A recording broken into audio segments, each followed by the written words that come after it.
Hello everybody, it's Lisa Tilson here for Picket Studios. Today I'm going to be creating a full front shaker card for you. I'm going to be using the two little bunnies from Chloe's garden. I'm going to use the A2 full front shaker die, and I'm also going to use the Rainbow of Hearts stencil. And of course a shaker card wouldn't be a shaker card without some lovely sequins. So let's get started with the card. I'm going to begin by stamping the bunnies from Chloe's garden. So I'm going to use the top two bunnies from the set, and I'm just going to place those down into my MISTI. I've put some Nina Solar White Classic Crest 110 pound cardstock into my MISTI. I'm going to place those two stamps down, and then I'm going to stamp those using black hybrid ink. And I'm just checking that I've picked them up properly first, and then I'm going to go ahead and stamp, make sure that those stamps are really inked up well with that ink. I have actually just re-inked my pads, so they should be good to go, but I'm just making sure I'm going to get a really crisp image. And then once I've stamped them down, I'm going to use my stamp scrubber to clean off those stamps before I return them to their packaging. We're going to move on to the Copic Coloring. I've put the numbers of the markers that I'm using throughout up on the screen. You'll be able to see them there. I'm starting off with my darkest shade, which is C5. So I'm just adding that into the left hand side of their faces and also in selected parts of their ears. I'm now going to go in and blend that out with C3, which is my second darkest shade. You really don't have to have every number of marker. You can skip a marker and they do still blend really well. So I'm just taking my time to blend that out smoothly and just move a little bit further across the face as I do so. Moving in now with C1, I'm going to go a little bit further down the ears and also a little bit further across the face and sort of around on the right hand side of the face as well. All the time I'm making sure that I blend that out into the previous colour. So I just want to create a little bit of dimension on them. I'm not overly worried about my light source, but I just want to make sure there's some differentiation between different parts of their fur. So I'm now going in with my lightest shade just to finish off all the parts of the rabbits. They're quite small images, so they don't take too long to colour. And now I'm going to move on to her flower in her hair, and I'm using V04 for that. And for the inner parts of their ears, I'm using R22 first, and then I'm going to blend that out with R20. I have sped the colouring up a little bit, or the video would be really long, but they are quite small areas and they really don't take long to do. So we're going to move on now to the male rabbit's top, and I'm taking my darkest shade, which is B26, and adding that in on the left hand side. I'm now going in with B24 and blending that out. And I follow the same process with the remaining two markers. So I go in with B23 and then B21. And at the end, just to give a little bit more definition on the left hand side, I go back and add a little bit more B26 and 24 to his top. For his little shorts, I just used two markers here. B39 is my darkest shade and B37 is my second shade. So they're both quite dark, and they blend together well because they're in the same group of markers. And then just for the little inner parts of the pockets, I decided to go back in with some B23 so that they would look a bit different. And for his little boots, I'm using the same two markers that I did for his shorts. So B39 blended out with B37.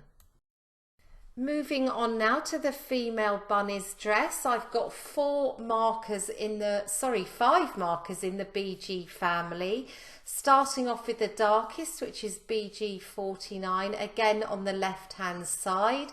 I'm blending that out with BG 34. This is a really good group of markers. I thought they blended really well.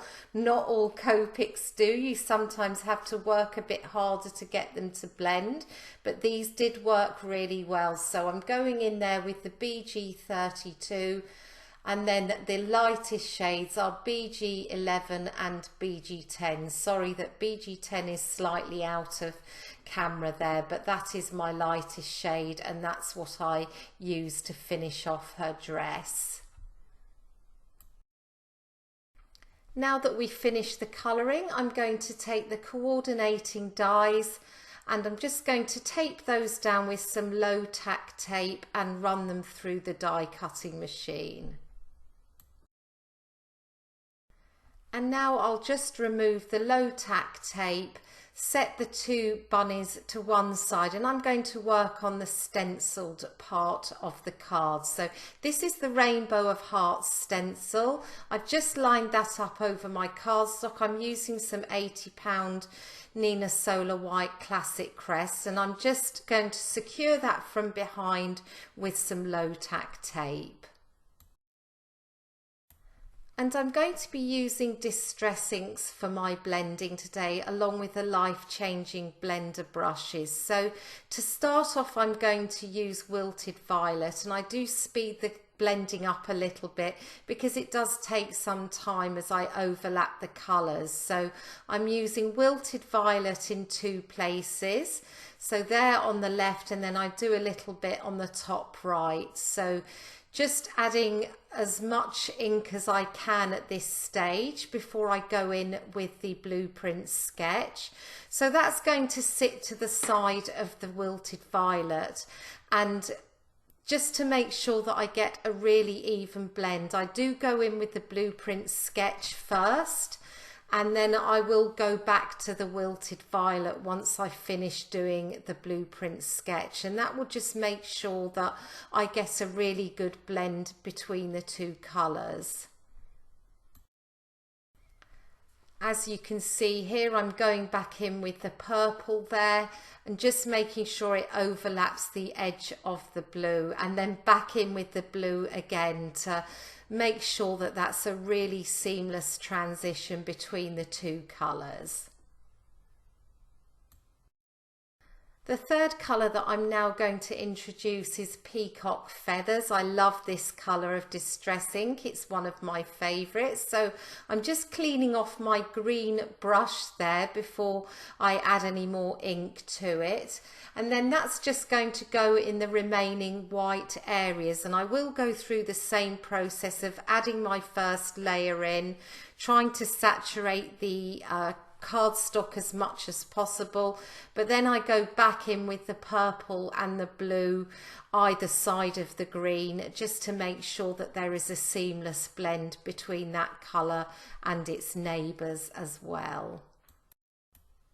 Everything blended very well today. Not every day goes like that when you're trying to ink blend. I've no idea why. I use the same cardstock, same brushes, same inks a lot of the time, but some days it just goes better than others. There doesn't seem to be any rhyme or reason. My friend and I discuss this regularly, and we have no idea why some days are good and some days aren't, but today was a good day, and I love this combination of Distress inks.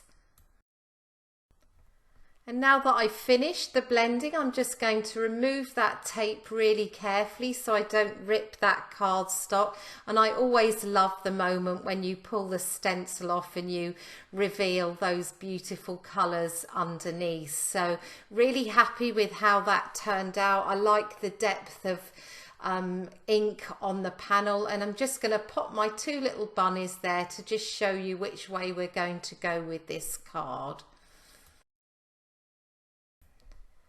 Right, so we're going to move on to the shaker part of the card now. So this is a piece of packaging that I got when I bought some cardstock. So I'm just going to trim off both of those ends, and I'm also going to cut it down both seams. So that's going to give me a piece large enough for my full front shaker die. It is actually too big, and you will see that I trim some of the excess off.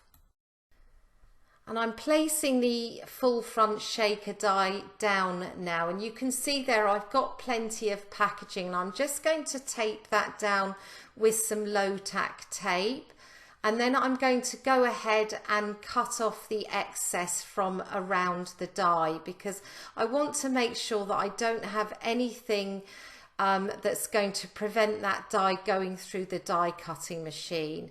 I do use a Gemini Junior, and the die does go through that perfectly well, but I do run it through twice, and I'll show you how I do it. So just trimming off the excess of the packaging now, and I'm getting ready to put that through the die cutting machine. So now I'm going to place the die and acetate down on my cutting plates, and you'll see I've shifted the die to the right, so the right hand side is overhanging those plates. I run it through the die cutting machine, and then I'm going to remove those top plates, and I'm going to shift the die to the left. So the whole of the the right hand side is now sitting under the plates, and that will now be cut when I send it through the machine for the second time. So even though the die is a little bit bigger than my plates, just by rotating it, you can make sure that it cuts the acetate perfectly.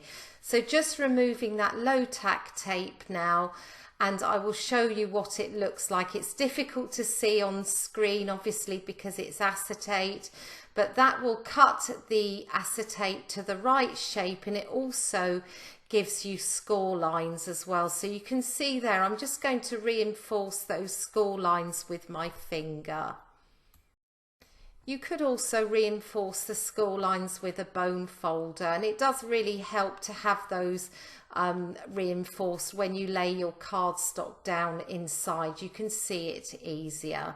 But we're going to move on now to the sentiment. I'll come back to the shaker in a moment, and this is the U or Wi-Fi set, and I'm going to use that sentiment called Let's Unplug Together.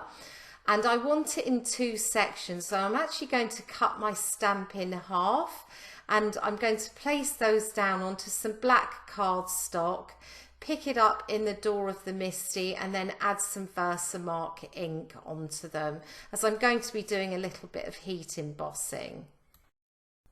And I'm making sure to prep my cardstock before I stamp that down. So I use an anti-static powder bag, and that will prevent any stray flecks of embossing powder sticking to the cardstock. So just using the Versamark ink there and pressing that down.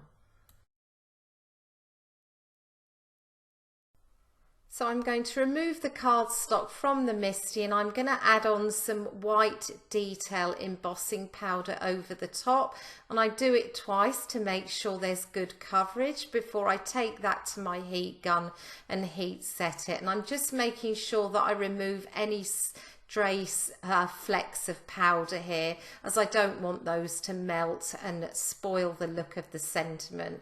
So I've trimmed it to size, and I've added some foam tape onto the back of both of the rabbits and onto the back of the sentiments as well. And I'm just going to peel the backing tape off the foam tape, and using some tweezers I'm just going to set those down towards the bottom of the rainbow, and I do actually put them just slightly off center because I want to make sure that I've got enough room here to add in my sentiment at the side, and I want to add those at an angle so you don't actually notice that the two bunnies are not in the center. There's a lot of shaker sequins and garnish in there at the end, so you don't really see that, but I want to make sure that the card looks balanced, so I move them slightly to the left. Moving on now to the shaker part of the card. This is pretty much the last part of the card. So that is my panel there with the rainbow and rabbits on, and I flipped that over and I centered it in my acetate, and I'm now just going to remove the backing tape from the double-sided tape that I have put on each of the flaps. But at this stage, I only want to close 3 of the flaps. I need to leave 1 open so that I can add in my sequins. And after I've done those 3 sides, I've got a little bit of excess acetate on the ends there, which I'm just going to trim off with some scissors. Now we're going to add in all our gorgeous sequins. So I'm going to start off by putting in some iridescent clear shaker garnish, and then I'm going to add in some lavender field sequins.